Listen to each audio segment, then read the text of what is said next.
এমন সন্তান দুনিয়ায় আছে রে, যার মা নাই, যার বাবা নাই।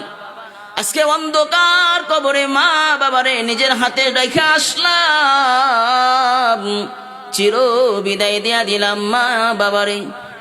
হাই রে, মা বাবাকে নিজের হাতে দাফন করলাম, কবরে রাখিয়া শেষবারের মতো মারে দেখা নিলাম। হাজার বারো যদি ডাকি, জীবন ভর যদি ডাকি, এরপর মা আর আসবে না। কথা বলেন ঠিক কি না? হাইরে, কতজন বাবারে নিজের হাতে দাফন করলো, চোখের পানি দিয়া বাবারে শেষ বিদায় জানা দিল। হাইরে, এমন একটা কবরের মধ্যে বাবারে রেখে আসলো, সারাদিন চোখের পানি ফেলা কানলেও বাবার চেহারা দেখা যায় না। এজন্য আল্লাহর নবী দোয়া করেন, আল্লাহ আমার উম্মতের হায়াত বড় অল্প, আমার উম্মতের হায়াত বড় সংকীর্ণ। আল্লাহ গো, আমার উম্মতকে যদি তুমি ধ্বংস করে দাও তো আমার উম্মতের কি উপায় হবে? আমার উম্মতের কি উপায় হবে রে রব? আমার উম্মতের কি উপায় হবে? নবীজি উম্মতের জন্য কায়দা যায়, আল্লাহকে জানা দেয়, আল্লাহ আমার উম্মতের হায়াত বড় সংকীর্ণ, 60 থেকে 70 বছর হায়াত আমার উম্মত পাওয়া যাবে। আল্লাহ গো, আমার উম্মত গুনাহ করবে, আমার উম্মত অপরাধ করবে। আল্লাহ অন্যান্য উম্মতের জন্য যে আযাব বরাদ্দ করছেন, গুনাহ করার সাথে সাথে আযাব, আল্লাহ যদি আমার উম্মতরে আপনি আযাব দিয়া ধ্বংস করে দেন তো এই উম্মতের কি উপায় হবে? নবী দোয়া করছেন, আল্লাহ আমার উম্মতরে আপনি ধ্বংস করিয়েন না। আল্লাহ আমার উম্মতের জন্য আমি রহমতের দোয়া করে গেলাম যে আমার উম্মত অপরাধ করলে আল্লাহ অপরাধ অনুযায়ী আপনি শাস্তি দুনিয়ায় দিয়েন না, বরং সতর্ক করেন আমার গুনাহগার উম্মতগুলা নিজের ভুল অপরাধ বুঝিয়া মৃত্যুর আগে একবার হলেও তওবা করবে। কথা বলেন ঠিক কিনা? এজন্য আল্লাহ তাআলা বলেন, আমি আপনার উম্মতকে বড় ভালোবাসি, মুহাব্বত করি।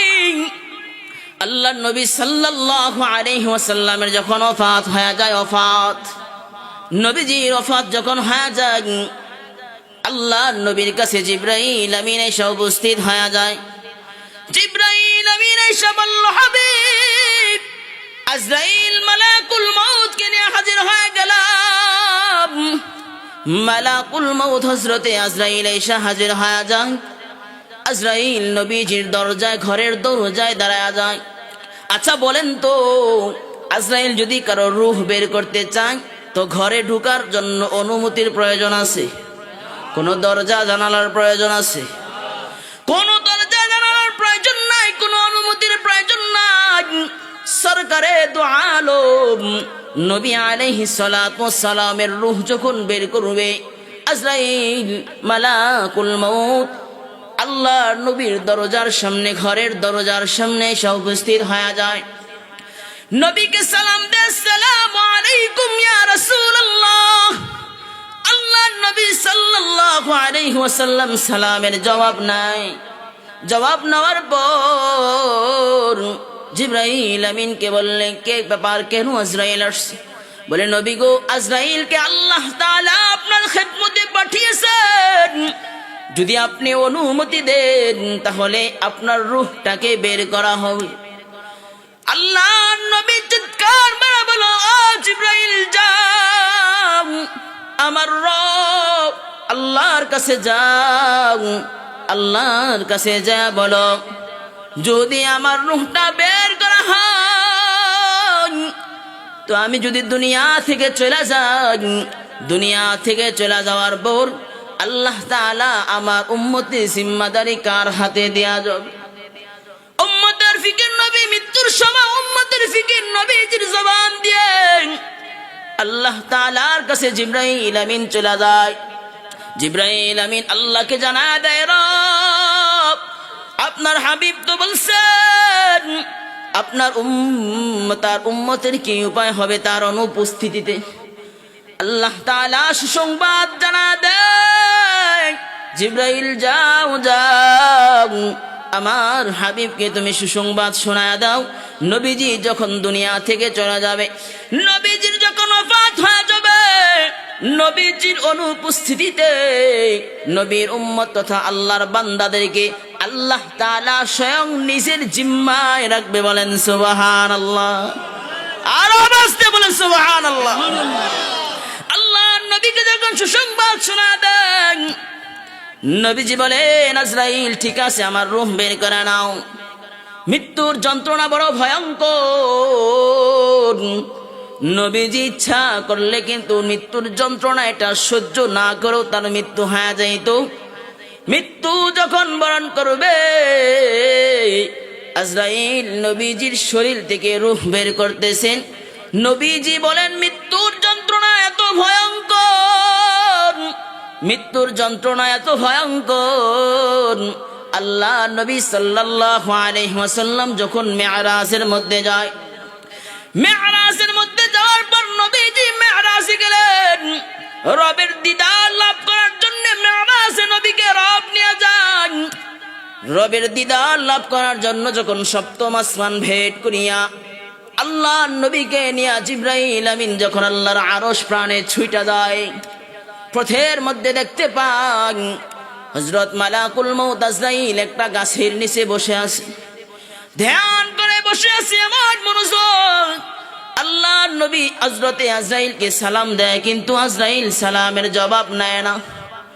আজরাইল সালামের জবাব নেয় না। আজরাইল তার কাজের মধ্যে এত পরিমাণে মনোযোগ যে আজরাইল নবীর সালাম দিছে, সালামের জবাবও নেয় না।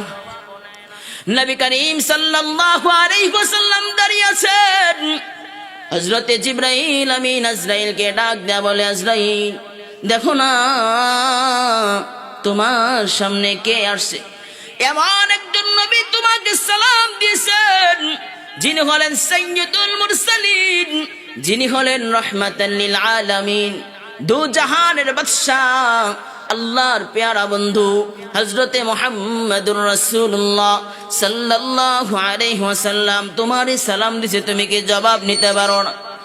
আজরাইল মালাকুল মউত নবীজির দিকে তাকায়া ওয়া আলাইকুম আসসালাম সালামের জবাব নিলেন।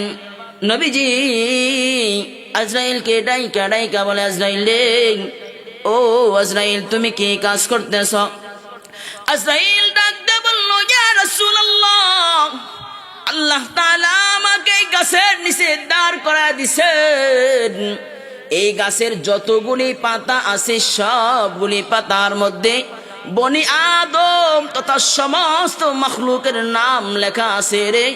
যদি আমাকে অনুমতি দেওয়া হয় আর এই গাছের পাতাগুলি জমিনের মধ্যে ছড়িয়ে পড়ে, তো আমি ওই পাতার মধ্যে যার নাম ঠিকানা আছে, ওই নাম ঠিকানা অনুযায়ী আমি সেই জায়গার মধ্যে উপস্থিত হয়ে যাই। উপস্থিত হয়ে তার রূহটাকে আল্লাহর হুকুমে বের করে আনি। আল্লাহ নবী ডাইকা বলে, ও আজরাইল বলো না মৃত্যুটা কেমন ভয়ঙ্কর, মৃত্যুটা কেমন ভয়ঙ্কর।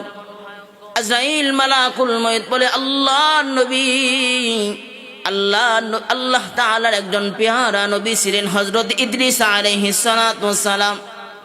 হযরত ইদ্রিস আলাইহিস সালাতু ওয়াস সালাম একবার আল্লাহর নিকট আরজি জানাইলেন আর বললেন, আল্লাহ মৃত্যুটা কেমন আমি একটু স্বাদ অনুভব করতে চাই। আল্লাহ তাআলার নিকট যখন হযরত ইদ্রিস আলাইহিস সালাতু ওয়াস সালাম আরজি পেশ করলেন, আরজি পেশ করার পর আল্লাহ তাআলা আজরাইল মালাকুল মউতকে ইদ্রিস আলাইহিস সালাতু ওয়াস সালামের নিকট পাঠায় দেয়। হযরতে ইদ্রিস আলাইহিস সালাতু ওয়াস সালামের নিকট আসার পর তার রূহটাকে যখন বের করে ফেলে, আল্লাহ নবী হযরত ইদ্রিস আলাইহিস সালাতু ওয়াস সালামের রূহ বের করে আবার তার শরীরের মধ্যে ফুঁক দেয়া দেয়। পুনরায় দেওয়ার পর মালাকুল মউত আজরাইল জিজ্ঞেস করলো, ও গো ইদ্রিস নবী গো, আপনার রূহটা যখন বের করলাম তো আপনার কেমন লেগেছে, কেমন অনুভব হয়েছে? হযরত ইদ্রিস আলাইহিস সালাতুস সালাম বলেন, যখন আমার অন্তর থেকে যখন আমার রূহটা বের করেছো তো আমার অন্তরের মধ্যে এত পরিমাণে কষ্ট হয়েছে, আমার এত পরিমাণে ব্যথা অনুভব হয়েছে। আল্লাহ তাআলা যদি বান্দাদেরকে কোনো আযাব না দিয়া মৃত্যু নামক আযাব দিয়া দিত তাহলে তার জন্য এটাই সবচাইতে বেশি হয়ে যাইত, এটাই সবচাইতে বেশি হয়ে যাইত। তার মানে বুঝেন মৃত্যুটা ভয়ঙ্কর কিনা? সবাই বলেন মৃত্যুটা বড় ভয়ঙ্কর। মৃত্যুর স্বাদ সবার আস্বাদন করতে হবে। এই মৃত্যু থেকে কেউ পালাইতে পারবে না। দুনিয়ার যত ক্ষমতাওয়ালা বান্দা থেকো, দুনিয়ায় যত ধন সম্পদওয়ালা বান্দা দেখো, কেউ মৃত্যু থেকে পালাইতে পারে নাই। এই মৃত্যু সকলকে গ্রাস করে ফেলবে। দুনিয়ার ক্ষমতার একজন বাদশা ছিল ফেরাউন, নাম শুনছেননি? আওয়াজে করে শোনেন নাই? জোরে করে বলেন। ঘুমাইতেছেন? সজাগ আছেন তো আপনারা? আপনারা যদি সজাগ থাকেন তো আওয়াজ চলবে, আর সজাগ না থাকলে আলোচনা বন্ধ হয়ে যাবে। চলবে চলবে? হ্যাঁ, মাইকের যে অবস্থা ওটা 12টা, এখন যদি আপনারাও চুপ করে থাকেন তো মাইক যেমন আপনারা এমন হয়ে যাবেন। এটা হইল? এটা হইল না। একটু মনোযোগ সহকারে শোনেন। পৃথিবীর সবচাইতে বড় ক্ষমতাশীল বাদশা ছিল ফেরাউন। ফেরাউনের বাদশার এত ক্ষমতা, মিশর যার হুকুমে চলে, নীলনদ যার হুকুমে চলে, ফেরাউনের হুকুমে নীলনদ চলে। মিশরের মানুষ যার হুকুমে চলে। ফেরাউন নিজেরা নিজে খোদা দাবি করছে আর বলছে, আমি হলাম তোমাদের খোদা, তোমরা যদি আমার এই খোদা না মানো তো তোমাদের করদান চলে যাবে, মৃত্যু নিশ্চিত, তোমাদের মৃত্যু হয়ে যাবে। কথা বুঝেন? যখন এই হুকুম দিলেন সমস্ত মানুষ ফেরাউনকে খোদা বইলা বিশ্বাস করলো। আল্লাহ তাআলার পেয়ারা বান্দা হযরতে মূসা আলাইহিস সালাতুস সালাম বলেন, না, আমার একজন রব আছেন, তুমি খোদা হইতে পারো না, তুমি খোদা হইতে পারো না, আল্লাহ হলো খোদা। ফেরাউন এত এত ক্ষমতার মালিক, যার কথায় সবাই উঠে, যার কথা সবাই বসে। একটা সময় এমন হয়ে গেল মিশরের বাদশা ফেরাউনকে আল্লাহ তাআলা নীল নদে ডুবায়া ধ্বংস করছে। কথা বলেন ঠিক কিনা? নীল নদে ডুবায়া ফেরাউনকে আল্লাহ তাআলা ধ্বংস করছেন। শুধু তাই নয়, দুনিয়ার একজন জালেম বাদশা ছিল নমরুদ। আল্লাহ তাআলা নমরুদকেও ধ্বংস করা দিস। নমরুদ তারা বলে, আমি তো বড় খোদা, আমার থেকে বড় খোদা আর কে আছে? ইব্রাহিম নবী বলে, না রে, তোর থেকে বড় খোদা একজন আছে, আল্লাহ। ইব্রাহিম নবীকে ডাক দিয়ে বলে, তোমার আল্লাহর কি পাওয়ার? ইব্রাহিম নবী বলে, আমার আল্লাহর পাওয়ার কত তোমরা জানো? আমার আল্লাহর এত পাওয়ার, আমার আল্লাহ মানুষকে মৃত্যু দেয়, আবার আমার আল্লাহ মানুষকে জীবিত করে। নমরুদ রে দুইটা লোককে ধরে আনলো, আনার পর একজনকে মেরে ফেললো, আর একজনকে ছেড়ে দিল, বলে এই তো আমার ক্ষমতা। এই তোমার ক্ষমতা, একজনকে মারছো আর একজনকে তুমি ফিরাইয়া দিয়েছো, তার রূহটা ফিরাইয়া দিছো। বলে হ্যাঁ, তারে বাঁচায় রাখছি। বলে না রে, আমার আল্লাহ তো এমন এক রব, আমার আল্লাহ জীবিতকে মৃত্যু করে, মৃত্যু মানুষকেও জীবিত করে। বলেন সুবহানাল্লাহ। আমার আল্লাহ যা ইচ্ছা তাই করতে পারেন, আল্লাহর ক্ষমতার বাহিরে কেউ নয়। আল্লাহ তাআলা সবাইকে যা অনুমতি করেন, যা হুকুম দেন তাই করেন। আল্লাহ তাআলার হাতে অনেক ক্ষমতা, অনেক ক্ষমতা। হযরতে ঈসা আলাইহিস সালাতুস সালামকে আল্লাহ তাআলা রূহুল্লাহর পাওয়ার দিছে, রূহুল্লাহর পাওয়ার। ঈসা আলাইহিস সালাতুস সালাম কবরের সামনে দাঁড়ায় যদি বলতো, ও কবরের মানুষ তুমি উঠা যাও, আল্লাহর হুকুমে উঠা যাইত। এমন পাওয়ার দিছে হযরত ঈসা আলাইহিস সালাতু ওয়াস সালামকে। এমন পাওয়ার দেওয়ার পর হযরত ঈসা আলাইহিস সালাতু ওয়াস সালাম একবার এক কবরস্থানের সামনে দেয়া যাইতেছে। কবরস্থানের সামনে দেয়া যাইতেছে, এমন সময় দেখে একটা বৃদ্ধ মহিলা কবরের সামনে বৈশা বৈশা কান্না করতেছে। আল্লাহর নবী হযরত ঈসা আলাইহিস সালাতু ওয়াস সালামকে দেখার পর মহিলা বলল, ঠিক আছে নবীজি, আপনাকে পাওয়ার পরে আমার দিল শান্ত হয়ে গেছে। বলে কেন? কয় আল্লাহ তাআলা আপনাকে এমন পাওয়ার দিছে, আপনি মৃত মানুষকে জীবিত করতে পারতেন, মৃত্যু মানুষের হালত আপনি জানতে পারতেন। ও গো ঈসা, আমার এক সন্তান গত কয়েকদিন আগে এই জমিনের মধ্যে দাফন করেছি, কবরের মধ্যে দাফন করেছি। অতএব আমার সন্তানকে দেখতে বড় মনে চায়, একটু যদি আমার সন্তানকে দেখা দাও তো আমার দিল শান্ত হয়ে যাবে। ঈসা আলাইহিস সালাতু ওয়াস সালাম ডাক দিয়ে বলেন, ও বৃদ্ধ মহিলা, বলো না তোমার সন্তানের বয়স কত? কয় আমার সন্তানটা নাবালক ছোট্ট বাচ্চা, আমার সন্তানের বয়স মাত্র 500 বছর। মাত্র 500 বছর নাবালক একটা বাচ্চা দুনিয়া ছেড়ে অন্ধকার কবরে বাসিন্দা। আমার সন্তানটারে আমার দেখতে মনে চায়, একটু উঠা দাও, একটু দেখা দাও। হযরত ঈসা আলাইহিস সালাতু ওয়াস সালাম বললেন, মাগো, এমন এক নবী আল্লাহ তাআলা দুনিয়ায় পাঠাইবেন যেই নবীর হায়াত বড় সংকীর্ণ, যেই নবীর উম্মতের হায়াত বড় সংকীর্ণ। 60 থেকে 70 বছর হায়াত পাইবে এমন একজন নবী আল্লাহ তাআলা দুনিয়ায় পাঠাইবেন। এমন এক নবীর উম্মতের হায়াত 60 থেকে 70 বছর হবে। ওই মূর্ত মহিলা অবাক হয়ে গেলেন। অবাক হয়ে বলেন, এত কম বয়সের মানুষ কি হবে? বলে হ্যাঁ হবে। আল্লাহ তাআলা যা ইচ্ছা করে তাই পারে, এটা আল্লাহ তাআলার ঘোষণা। ওই বৃদ্ধ মহিলার আকুল আবেদনে হযরত ঈসা আলাইহিস সালাতু ওয়াস সালাম কবরে রাখা সুন্দর বাচ্চাটাকে ডাক দিয়া বলল, আল্লাহর হুকুমে দাঁড়ায়া যাও। ওই কবরের মানুষটা আল্লাহর হুকুমে দাঁড়ায়া গেল। আর বৃদ্ধ মহিলা তার সন্তানকে দেখিয়া চোখের পানি ফেলায় ফেলায় কাঁদতেছে আর বলতেছে, রে আমার সন্তানকে যখন আমি কবরের মধ্যে দাফন করলাম তখন আমার সন্তানের অবস্থাটা তো এত ভয়ঙ্কর ছিল না।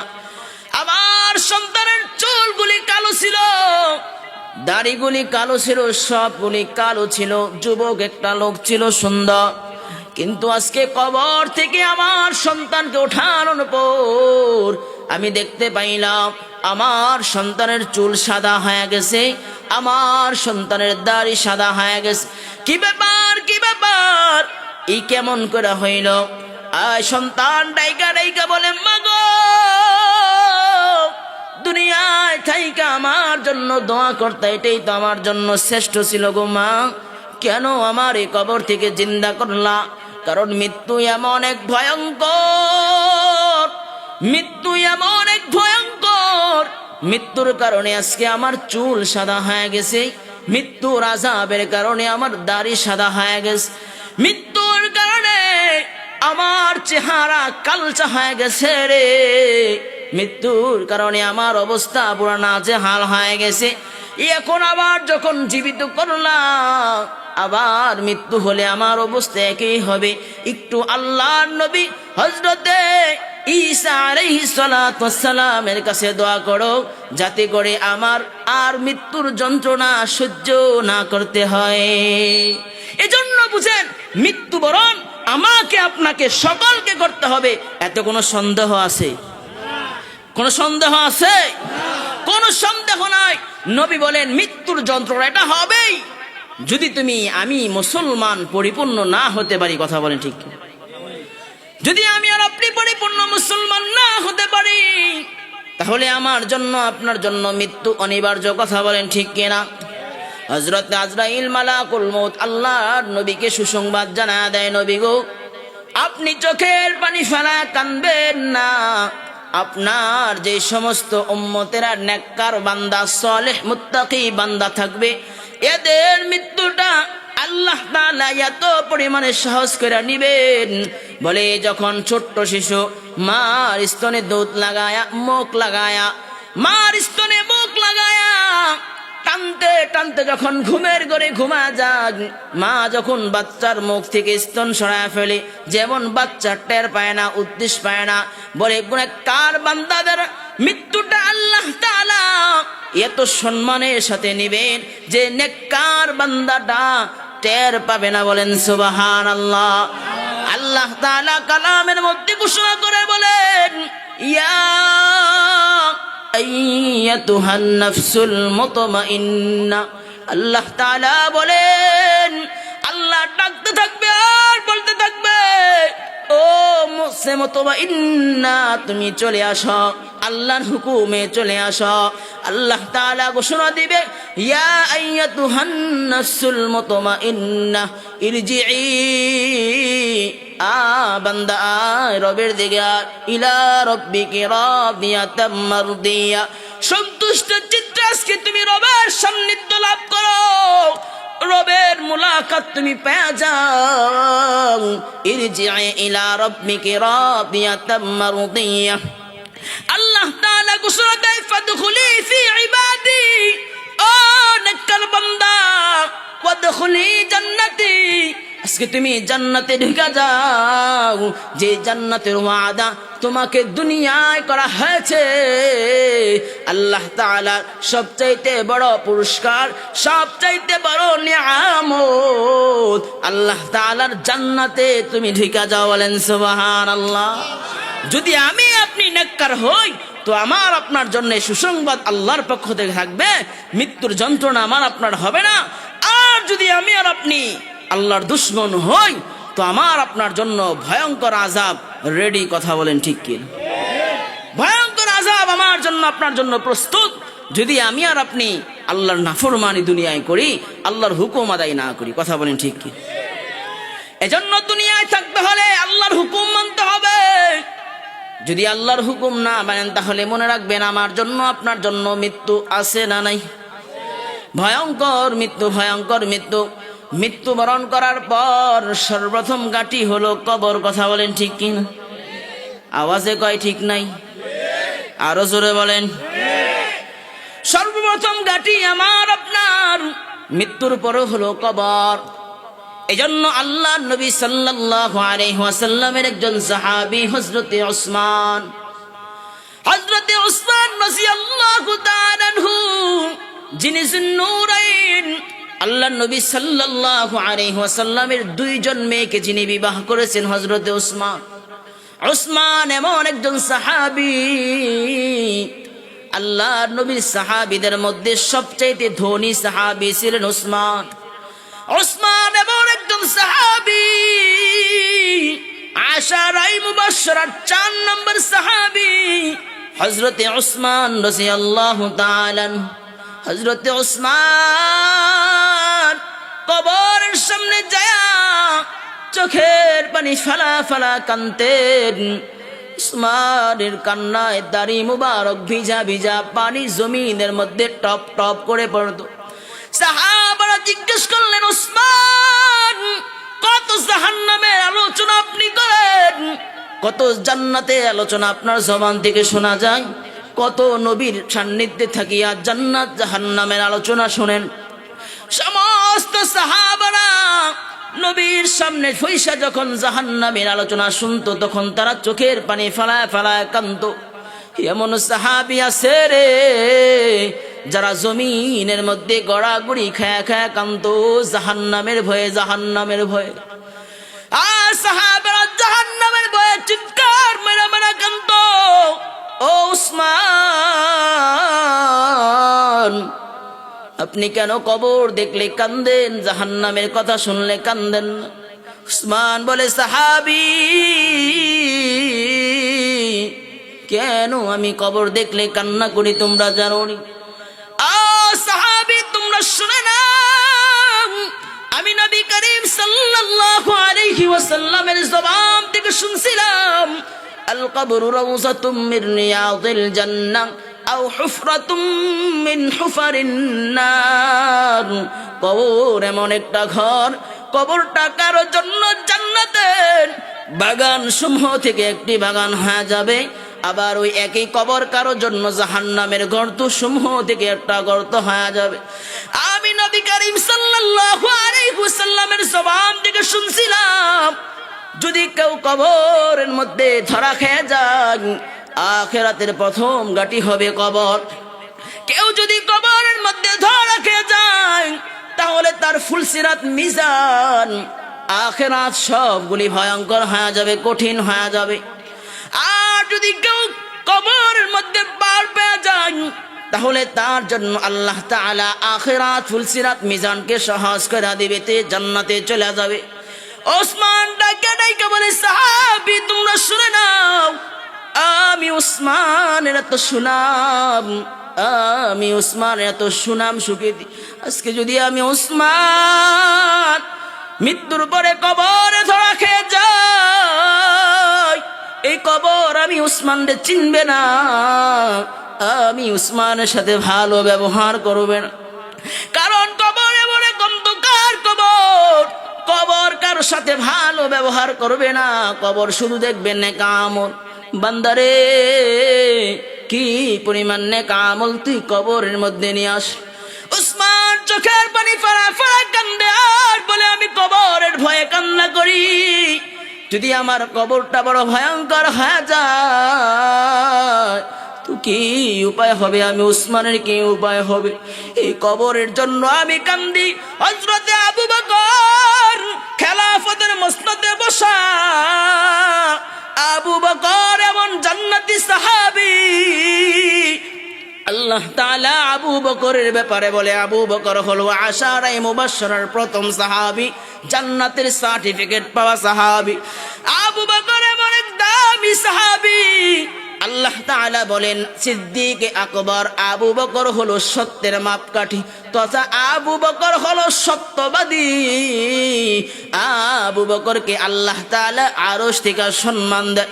এমন একজন সাহাবী হযরতে আবু বকর একবার খেলাফতের মসনদে সারাদিন কাজ করার পর রাতের আধারে মসজিদে এরকম ভাবে মসজিদের মধ্যে যায়া আল্লাহর নবীর সাহাবী জান্নাতুল বাকির মধ্যে যায়া চোখের পানি ফেলা ফেলা কাঁদতেছে আর বলতেছে, আখিরাতের প্রথম ঘাঁটি হলো কবর। আমি আবু বকর যদি কবরের মধ্যে ধরা খেয়ে যাই, আমি আবু বকরের কি উপায় হবে? আমি আবু বকরের কি উপায় হবে? আবু বকর চোখের পানি ফেলা ফেলা কান্দে আর বলে, আমি আবু বকর যদি মানুষ না হইয়া, যদি আমি আবু বকর অন্য কোনো প্রাণী হইতাম, তো মানুষের মতো আমার হিসাব দেওয়া লাগতো না। আমি আবু বকর যদি জাহান্নামের লাকড়ি হয়ে যাই, যদি জাহান্নামের লাকড়ি না হয়ে আমি আবু বকর কোনো অন্য কোনো পশু পাখি হইতাম, তো আমার তো হিসাব দেওয়া লাগতো না, আমার তো হিসাবের প্রয়োজন ছিল না। আর আমি আবু বকর যদি জাহান্নামের লাকড়ি হয়ে যাই, তো আমি আবু বকর এত সুনাম এত সুগতি কোনো কাজে আসবে না রে। আমি আবু বকরের সাথে এত ভালো ব্যবহার আল্লাহ করবে না, আমি আবু বকরের সাথে এত ভালো ব্যবহার কবর করবে না। আবু বকর কবর দেখা দেখা চোখের পানি ফেলা ফেলা কান্ত। আর এটাই ছিল সাহাবীদের গুণ, এটাই ছিল সাহাবীদের গুণ, যে কবর দেখছে তো তারা চিৎকার করে কাঁদছে। আর আমার আপনার অবস্থা এমন, দুনিয়ায় এমন ভাবে চলাফেরা করি, মনে হয় যেন আমাদের মৃত্যুই হবে না। কথা বলেন ঠিক কি? আরো জোরে বলেন। মনে হয় যেন আমাদের কোনো মৃত্যু হবে না। কবরের চিন্তা তো অনেক দূরের কথা। এমনও মানুষ আছে যারা বছরে একবার যায় ঈদের সময় কবরস্থানে। কথা বলেন ঠিক কি না? আবার এমনও মানুষ পাবেন যারা জিন্দিগিতেও যায় না। এমনও মানুষ আছে যারা বাপ মরছে মা মরছে তো গেছে, এরপর আর কোনো খবর নেই, আসে না নেই। আর কোনো খবর নাই। অথচ নবী করিম সাল্লাল্লাহু আলাইহি ওয়াসাল্লাম বলেন, তোমরা কবরের কথা অধিক পরিমাণে স্মরণ করো, অধিক পরিমাণে কবরের কথা স্মরণ করো, যাতে করে কবর দেখলে তোমাদের মৃত্যুর কথা স্মরণ হয়। এজন্য নবী করিম সাল্লাল্লাহু আলাইহি ওয়াসাল্লামের শানে আল্লাহ তাআলা বলেন, কেউ যদি জানাজার নামাজ পড়ে, কেউ যদি জানাজার নামাজ পড়ে তাহলে তার আমল নামায় 1 কেরাত সওয়াব দেওয়া হয়। আবার কেউ যদি জানাজার নামাজ সহ দাফন কাফনে শরীক হয় তাহলে তার আমল নামায় 2 কেরাত সওয়াব দেয়। সুবহানাল্লাহ। বাজ্যে কইন, জোরে করে বলেন। সাহাবারা প্রশ্ন করলেন, নবী গো, 1 কেরাত সওয়াব এটা বুঝলাম না, এটা পরিধি কি? আল্লাহ নবী সাল্লাল্লাহু আলাইহি ওয়াসাল্লাম উহুদ পাহাড়কে দেখা বলে, সাহাবারা শুনো না, 1 কেরাত সওয়াব হইল, 1 কেরাত সওয়াব হইল এই উহুদ পাহাড়ের সম পরিমাণ। বলেন সুবহানাল্লাহ। কেউ যদি দাফন কাফন করে ফেলান তাহলে তার আমল নামায় 2 কেরাত সওয়াব দেয়, অথবা 2 উহুদ পাহাড় পরিমাণ সওয়াব তার আমল নামায় দেয়া দেয়। উলামায়ে কেরাম বলেন, জানাজার নামাজ ফরজে কিফায়া, কিন্তু আল্লাহ তাআলা এত সওয়াব কেন রাখলেন? উলামায়ে কেরাম বলেন, 1 কেরাত সওয়াব আল্লাহ তাআলা এই জন্য রাখছেন যে জানাজার নামাজ যখন সামনে এসে পড়ে, কোন মৃত্যু ব্যক্তি যখন সামনে শুয়ে যায়, লাশ দেখলে আমাদের মৃত্যুর কথা স্মরণ হয় কি হয় না? যারা বলছে এদের হয় না সবার হয়? জোরে করে বলেন। মৃত্যু মানুষ লাশ দেখলে আমাদের সকলের ভয় হয় যে হায় রে, আমার একদিন মৃত্যুবরণ করতে হবে। কথা বলেন ঠিক কিনা? লাশ দেখলে এমন একটা অবস্থা হয়ে যায়, নিজের বিবিও ঘর থেকে তাড়া দেয়, আছে না নাই? হায় রে, মাও বলে লাশটারে বাইর কর, এই লাশটা যদি ঘরে থাকে তো আমার সন্তানেরা ভয় পাবে। হায় রে, এই লাশটা তাড়াতাড়ি বের করে কবর দে, লাশটা যতক্ষণ সময় দুনিয়ায় থাকবে রে অতক্ষণ সময় মানুষ ভয় পাবে। ও বান্দা, একটা বারো কি চিন্তা হয় না তুমিও আমিও একদিন লাশ হয়ে যাব, কবরের বাসিন্দা হয়ে যাব, সেদিন কেউ কারো আপন হবে না রে। মা তোমার আপন, সেদিন মাও বলবে লাশ, বাবা তোমার আপন, বাবাও বলবে লাশ। সুখের দিনের বিবি তোমার আপন, বিবিও বলবে লাশ, সেদিন কেউ তোমারে আপন বলবে না, সবাই তোমারে লাশ বলবে লাশ। এজন্য আল্লাহ তাআলা বলেন, তোমারে যখন কবরের সামনে যখন জানাজার মাঠে যখন লাশকে উপস্থিত করা হয় তো মানুষের অন্তরের মধ্যে মৃত্যুর ভয় হয়। এজন্য আল্লাহ তাআলা তার আমল নামায় 1 কেরাত সওয়াব দেয়া দেয়। আর যখন বান্দা ওই লাশটাকে নিয়ে কবরের মধ্যে রাখা দেন, কবরের মধ্যে রাখার পর ওই বান্দা যখন নিজের হাতে লাশটারে দাফন কাফন করে ফেলায়, তো কবর দেখার পর ওই লোকটার অন্তরের মধ্যে আরো ভয় বেড়ে যায়, আরো মৃত্যুর ভয় তার অন্তরের মধ্যে বাইরা যায়। হায় রে, মৃত্যু বরণ আমাকে আপনাকে করতে হবে, 3.5 হাত মাটির তলে আবার আপনারা যাইতে হবে রে।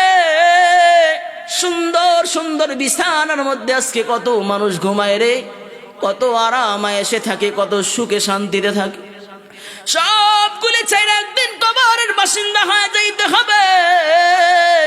কেউ তোমারে ফিরা রাখতে পারবে না। উলামায়ে কেরাম বলেন, কবর দেখলে মানুষের ভয় আরো বেড়ে যায়, গোরস্থান দেখলে মানুষের ভয় আরো বেড়ে যায়। এই মৃত্যুর ভয়ের কারণে আল্লাহ তাআলা বলেন, যদি বান্দা দাফন কাফন সম্পূর্ণ করে তাহলে তার আমল নামায় 2 কেরাত সওয়াব দেয়া দেয়। সুবহানাল্লাহ, 2 কেরাত সওয়াব দেয়া দেয়। এজন্য আল্লাহ তাআলা বলে, গোলাম তোরে আমি আল্লাহ তাআলা এত বেশি মায়া, এত বেশি মহব্বত করি রে বান্দা, তুই যখন অপরাধ করো আমি আল্লাহ তাআলা তোমার সাথে সাথে ধ্বংস করি না। আল্লাহ তাআলা ডাইকা বলে, গোলাম তোমারে আমি আল্লাহ তাআলা ফজর ডাকলাম, ডাইকা ডাইকা বললাম বান্দারে আয় আয় আয় আয় ফজরে আয়, আমি রবের কুদরতি কদমে সেজদা লাগাও। আল্লাহ তাআলা ডাইকা ডাইকা বলে সালাতু খায়রুম মিনান নাওম, বান্দা ঘুম থেকে নামাজ পড়ো আর তুমি ঘুমাইও না, ঠিক মতো পড়িলে নামাজ জান্নাত তোমার ঠিকানা। কথা বলেন ঠিক কিনা? ঘুমের চেয়ে নামাজ ভালো আর তুমি ঘুমাইও না, ঠিক মতো পড়িলে নামাজ জান্নাত তোমার ঠিকানা। ঠিক কিনা বলেন? এজন্য কবি বলেন তোমরা ঠিক মতো নামাজ পড়ো তো আল্লাহ তাআলা তোমারে জান্নাত দিয়া দিবে। আল্লাহ তাআলা বললে গোলাম তোরে আমি আল্লাহ তাআলা ফজর ডাকলাম, আয় বান্দা আয় আয়, আমি রবের কুদরতি কদমে সেজদা লাগাও। বান্দা তোরে ফজর ডাইকাও পাইলাম না, আমি আল্লাহ তাআলা অপেক্ষায় থাকি, আমার বান্দা ফজর আয় না, আমার বান্দা জোহরে আসবে এই অপেক্ষায় আমি আল্লাহ থাকি। আল্লাহ বলে বান্দা তোরে আমি আল্লাহ তাআলা জোহরে ডাকলাম আর বললাম আয় বান্দা জোহরে আয় জোহরে আয়, বান্দারে তুই জোহরে আসলি না। আল্লাহ বলে আমার বান্দা আসবে অপেক্ষায় আমি আল্লাহ থাকি। আল্লাহ তাআলা বলে বান্দা তোরে আমি আল্লাহ জোহরে ডাকলাম।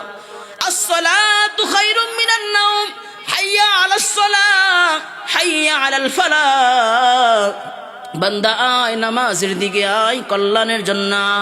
কিন্তু বান্দারে আসরে ডাইকাও তোরে পাইলাম না, আমি আল্লাহ তাআলা তোর জন্য অপেক্ষা করি। আমার বান্দা মাগরিবে আসবে, মাগরিবেও তোরে ডাকলো কিন্তু পাইলাম না। আল্লাহ তাআলা বলে এরপর আমার বান্দা থেকে আমি নৈরাশ হই না, আমার বান্দা এশায় আসবে সেই অপেক্ষায় আমি আল্লাহ তাআলা থাকি। এশার নামাজে আল্লাহ তাআলা তোর ডাকলো, ও গোলাম আল্লাহ তাআলার এত নিয়ামত তুমি পাইলা, আল্লাহ তাআলার এত নাজ নিয়ামত তুমি ভোগ করলা, আল্লাহর দেওয়া আলো তুমি পাইলা, আল্লাহর দেওয়া বাতাস তুমি ভোগ করলা, আল্লাহর দেওয়া রিজিক তুমি খাইলা, আল্লাহর দেওয়া অক্সিজেন তুমি নিলা, আল্লাহর দেওয়া হায়াত তুমি পাইলা। সব কিছু পাওয়ার পর আল্লাহ তাআলার গোলামি করার জন্য তুমি যাও না। আল্লাহ ডাক দেয়া বলে গোলাম তোরে আমি এত নিয়ামত দিয়া কি ভুল করলাম, আমি আল্লাহ তাআলা তোরে এত এত নিয়ামত দিলাম, বান্দা তোরে পাইলাম না। বান্দারে আমি আল্লাহ তোরে এত এত নিয়ামত দিলাম কিন্তু তোর সারা শব্দ পাইলাম না। আল্লাহ তাআলা তখন ডাইকা ডাইকা বলেন গোলাম তুই আসার আসলি না, আমি আল্লাহ তাআলা আরশ থেকে শেষ রজনীতে প্রথম আসমানে আইসা আইসা ডাক আয় বান্দা আয় আয় আয় বান্দা আয় আয়, তোর কি প্রয়োজন, তোর কি হাজত, ও বান্দা আমি রব থেকে তোরে কিসে ফিরায় রাখলো, ও বান্দা দুনিয়ার ভালোবাসা তোরে কি আমার রব থেকে ফিরায় রাখলো, ও বান্দা দুনিয়ার মোহাব্বত কি আমি রব থেকে তোরে ফিরায় রাখলো। বান্দারে আমি রবের কাছে কি একটা বার আসবা না, আমি রবের কাছে কি একটা বার আসবা না রে গোলাম। বান্দারে দুনিয়ার মানুষ তো বড় স্বার্থপর, মার স্বার্থে আঘাত লাগলে সন্তান পরিচয় দেয় না, বাবার স্বার্থে আঘাত লাগলে জেলে ভরতেও দ্বিধাবোধ করে না, আছে না নাই? স্বার্থে আঘাত লাগলে নিজের বিবিও চলে যায়, স্বার্থে আঘাত লাগলে নিজের সন্তান বাবা মা ছেড়া ছেড়া চলে যায়। দুনিয়ায় কেউ আপন নয়, দুনিয়াটা হলো ধোঁকা। আল্লাহ তাআলা বলে গোলাম দুনিয়ার মায়ায়, সন্তানের মায়ায়, বিবির মায়ায় তোরে আমি রব থেকে ফেরা রাখলো। গোলাম রে তুই কি আমি রবের নিকট আসবি না, তুই কি আমি রবকে রব বলে একটা বার ডাক দাও। গোলাম তোরে এত এত নিয়ামত দিয়ে আমি আল্লাহ তাআলা প্রতিদিন তোর জবানের দিকে তাকা থাকি, কখন আমার গোলাম আমারে আল্লাহ বলে একটা ডাক দিবে, কখন আমার গোলাম আমার একটা বার আল্লাহ বলে ডাক দিবে। দুনিয়ার বাবা মা যারা হয়েছো তারা বুঝবা, সন্তান যখন বাবারে বাবা বইলা ডাক দে কলিজা শীতল হয়ে যায়। মাকে যখন মা বইলা সন্তান ডাক দেন তো মার কলিজা ঠান্ডা হয়ে যায়। বাবা মা বারবার সন্তানের জবান দিয়া মুখ দিয়া বাবা মা ডাক শুনতে চায়। কথা বলেন ঠিক কি? বারবার শুনতে চায় আমার সন্তান আমারে ডাক দিবে। তো ডাক দেওয়ার সাথে সাথে আমার কলিজা ঠান্ডা হয়ে যায়। আল্লাহ বলে, গোলাম আমি আল্লাহ প্রতিনিয়ত তোর জিহ্বা কলবের দিকে তাকায় থাকি, কখন আমারে আল্লাহ বলে ডাক দিবা, আল্লাহ কখন আমারে আল্লাহ বলে একটা ডাক দিবা। সেই অপেক্ষায় সব সময় আমি আল্লাহ বইসা থাকি। গোলাম রে সারাদিন আমি আল্লাহ রে আল্লাহ বলে ডাক দিলাম, আমি আল্লাহ সারাদিন তোমার ডাকলাম, আমার ডাকেও তুমি সারা দিলা না রে গোলাম। আমি আল্লাহ প্রথম দিন কিছুই বলি না, আমি আল্লাহ নিরুপায় হয়ে আবার আসমানে চলে যাই, আবার ফজরে ডাকতে থাকি, আয় গোলাম আয়। আল্লাহ তাআলা বলে, গোলাম তোর দ্বিতীয় দিনও ডাকি, কিন্তু দ্বিতীয় দিনও তোরে পাই না রে গোলাম। আল্লাহ বলে, গোলাম তোরে বারবার প্রতিদিন তোরে ডাকতে থাকি, আয় বান্দা আয় আয় আয়, আমি রবের কুদরতি কদমে আয়। বান্দারে তোর হায়াতের জিন্দিগি একটা বারো কি আমি রবকে রব বইলা ডাক দিতে পারো নাই? বান্দা আমি রবকে একটা বারো তুমি ডাক দাও নাই, আমি রব এরপরও নৈরাশ হই নাই। আমি রব শুধু অপেক্ষা থাকি আমার বান্দা ডাক দেয় কিনা, দেখ আমার বান্দা আমার আল্লাহকে ডাক দেয় কিনা। আল্লাহ তাআলা বলে, গোলাম মৃত্যুর আগে একবার যদি আমি রবকে রব বইলা ডাক দিয়া তোমার জিন্দিগি ভুলের কারণে ক্ষমা চায়া, তোমার জিন্দিগির অপরাধগুলি রে আমি রবের নিকট পেশ করে যদি একবার ক্ষমা চায় নাও, তো আমি আল্লাহ তাআলা তোমার জিন্দিগির সবগুলি গুনাহ মাফ করব। বলেন সুবহানাল্লাহ।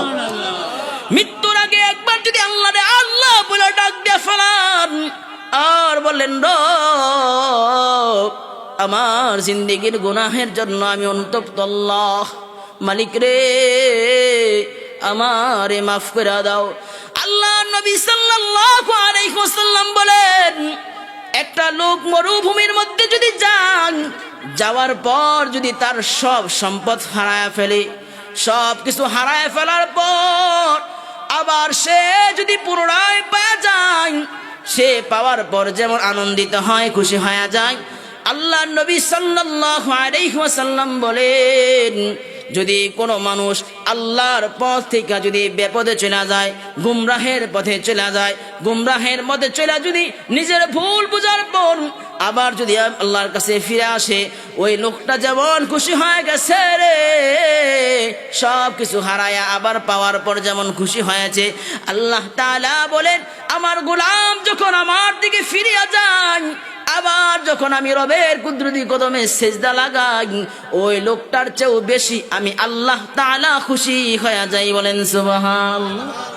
তাহলে বুঝেন, বান্দা আল্লাহর কাছে যত ক্ষমা চাইবে, বান্দা আল্লাহর কাছে যত মাফ চাইবে, আল্লাহ খুশি হয় না বেজার হয়?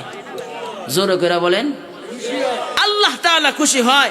এজন্য নিজের অপরাধ ভুল বুঝে আল্লাহর নিকট ক্ষমা চাইতে পারবেন তো ইনশাআল্লাহ? আল্লাহর নিকট ক্ষমা চাইবেন যাতে করে আল্লাহ তাআলা আমার আপনার জিন্দিগির গুনাহগুলি ক্ষমা করে দেয়। জিন্দিগিতে কত অপরাধ করছি, কত ভুল করছি, কত নাফরমানি করছি। আপনাদের এলাকায় মসজিদ হয়েছে, এই মসজিদে যাবেন, যায় আল্লাহর কুদরতি কদমে সিজদা লাগাবেন আর বলবেন, আল্লাহ জিন্দিগিতে যত ভুল করছি, যত গুনাহ করছি আপনি ক্ষমা করে দেন। আল্লাহ বলেন, বান্দার ডাক দেওয়ার সাথে সাথে আমি রব বান্দার ডাকে সাড়া দিয়ে তার জিন্দিগির গুনাহগুলিকে মাফ করে দেব। বলেন সুবহানাল্লাহ।